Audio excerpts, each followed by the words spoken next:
అనేక సంవత్సరాల నుంచి ప్రభుత్వ ఉద్యోగం వస్తుందేమో అనేటటువంటి ఒక ఆరాటంతో పరీక్ష రాసేటటువంటి నిరుద్యోగులు దాదాపుగా 30 నుండి 40 లక్షల కుటుంబాలలో ప్రతినిత్యం ఏదో ఒక పరీక్ష కోసం ప్రిపేర్ అవుతున్నటువంటి సందర్భాన్ని తెలంగాణ రాష్ట్రంలో మనం చూస్తూ ఉన్నాం. మరి ఇంత పెద్ద సంఖ్యలో యువమిత్రులు వారు చేసేటటువంటి ప్రయత్నాన్ని అంతా కూడా ఒక రాజకీయ లబ్ధి కోసం వాడుకొని కాంగ్రెస్ ప్రభుత్వం ఇవాళ అధికారంలోకి వచ్చింది.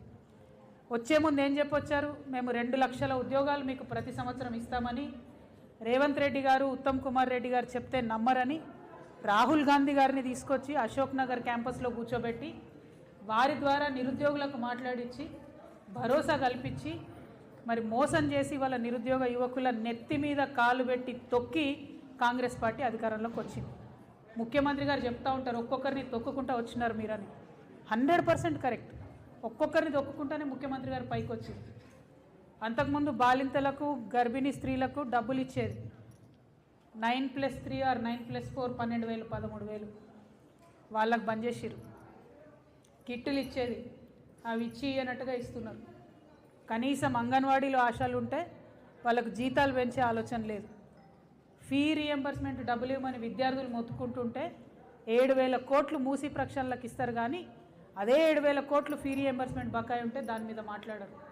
నిరుద్యోగ యువకులు నిరంతరం మాకు పోటీ పరీక్షలు వేయండి అంటే ఆ జీవోల గురించి మాట్లాడరు. ఇవాళ స్పెసిఫిక్గా ఈ రాష్ట్ర ప్రభుత్వమే నిలదీస్తూ ఉన్నాం. మీరు ఏదైతే 2 లక్షల ఉద్యోగాలు ఇస్తామన్నారో ఎందుకు ఇంతవరకు కనీసం జాబ్ క్యాలెండర్ ప్రకటిస్తలేరు?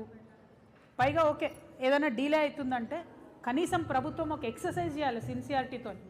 ఫర్ ఎగ్జాంపుల్ ఈ రాష్ట్రంలో ఏ నోటిఫికేషన్ వేద్దామన్నా ఏదో ఒక జీవో అడ్డం ఉంది. కనీసం దాని మీద గవర్నమెంట్ ఎక్సర్సైజ్ చేస్తలేదు. ఇవాళ పర్టికులర్గా డిగ్రీ లెక్చరర్స్ గురించి మాట్లాడదాం అనుకున్నాం. అయితే డిగ్రీ లెక్చరర్ల ఉద్యోగాలు వేయాలంటే జీవో నంబర్ 4 అడ్డంకిగా మారింది. అది మొన్ననే ఫ్రెష్గా రేవంత్ రెడ్డి గారు తీసుకొచ్చారు. డిఎస్సి వేద్దాం, టీచర్ పోస్టులు ఖాళీ ఉన్నాయి 20,000 పైగా అనుకుంటే 108 జీవో అడ్డం ఉంది. చంద్రబాబు నాయుడు గారు ఇచ్చిన జీవో ఇప్పటి వరకు కూడా 108 జీవో అడ్డం ఉంది. ఆనాడు ఆ ప్రభుత్వం మార్చలే, ఈనాడు ఈ ప్రభుత్వం మారుస్తలేదు. గ్రూప్స్ వేద్దామంటే GO number 29 SC ST BC మొత్తం అందరు విద్యార్థుల నోట్లో మట్టి కొడుతూ రేవంత్ రెడ్డి గారు తీసుకొచ్చిన జీవో అది అడ్డం. పోలీసు ఉద్యోగాలు వేద్దామంటే జీవో 46 అడ్డం. గురుకులాల్లో ఉద్యోగాలు వేద్దామంటే జీవో 81 అడ్డం. కనీసం ఈ జీవోల మీద ఒక్కసారి మీరు అడిగినరా, మాట్లాడినరా, నిరుద్యోగులను పిలిచినరా, ఎవరినన్నా ఎక్స్పర్ట్స్ని పిలిచినరా? అసలు ఎందుకోసం తెచ్చిరు ఈ జీవోలు? ఎవరి కోసం తెచ్చిండ్రు ఈ జీవోలు? మీరు ఇచ్చే నోటిఫికేషన్ వల్ల లాభం ఏం జరుగుతున్నది? ఇవాళ డిగ్రీ కాలేజ్ లెక్చరర్లకు 15 సంవత్సరాలైంది తెలంగాణ రాష్ట్రం రాకముందు 2011లో నోటిఫికేషన్ ఇస్తే ఇప్పటి వరకు డిగ్రీ కాలేజ్ లెక్చరర్కి ఇవ్వలే notification. First time after 15 years వస్తుంది.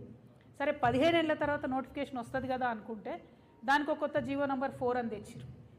మామూలుగా నెట్ సెట్ జరుగుతుంటుంది, national eligibility test every year కేంద్ర ప్రభుత్వం పెడతానే ఉంటుంది. 2 సార్లు పెడతారు, వాళ్ళ టైం టేబుల్ ప్రకారం జరుగుతుంది. ఇక్కడ స్టేట్ ఎలిజిబిలిటీ టెస్ట్ పెట్టాలి, ప్రతి సంవత్సరం పెట్టాలి. కానీ ఈ ప్రభుత్వం వచ్చినాక 3 ఏళ్లలో ఒకసారి పెట్టిండ్రు.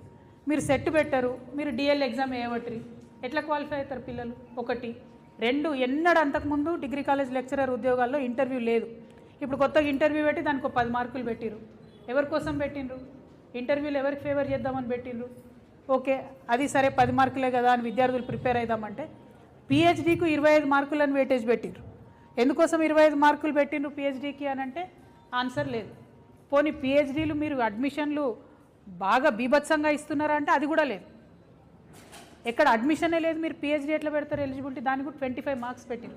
అంటే ఇది కేవలం ఎట్లయితే గ్రూప్ 1లో కొంతమందిని సెలెక్ట్ చేసుకోవడానికి కొన్ని సెంటర్లు వేసిర్రో డిగ్రీ కాలేజ్లో కూడా మీకు నచ్చిన వాళ్ళను, మీ నాయకుల పిల్లలను, కాంగ్రెస్ కార్యకర్తలను నింపుకోవడానికి మాత్రమే ఈ కొత్త జీవో ఇవ్వడం జరిగింది.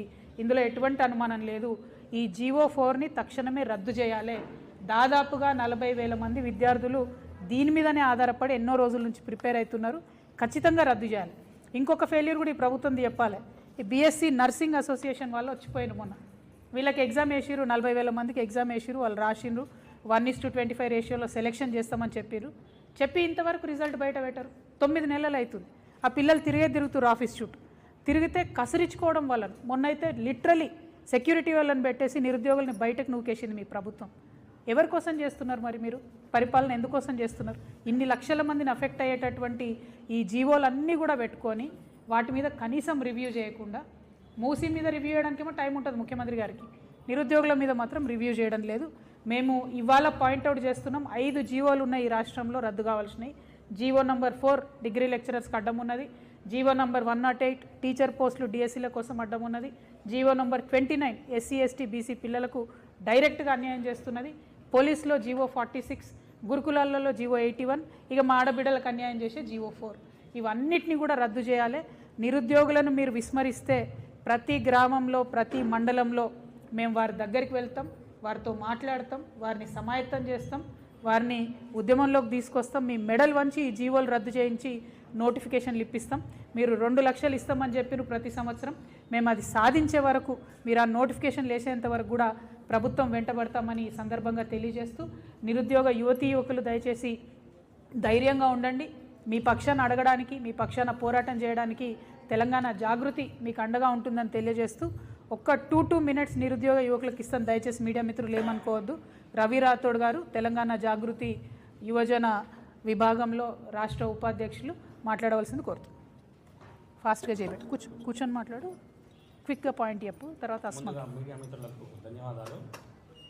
ఈరోజు ఈ సమావేశం నిర్వహించినటువంటి కవితమ్మ గారికి ధన్యవాదాలు. ముఖ్యంగా ఏంటంటే మన తెలంగాణ రాష్ట్రంలో నిరుద్యోగ సమస్య అనేటువంటి చాలా పెద్ద ఎత్తున ఉన్నది. ఈ నిరుద్యోగ సమస్యను ఎందుకు ఇంకా విస్మరిస్తూ ఉన్నారు?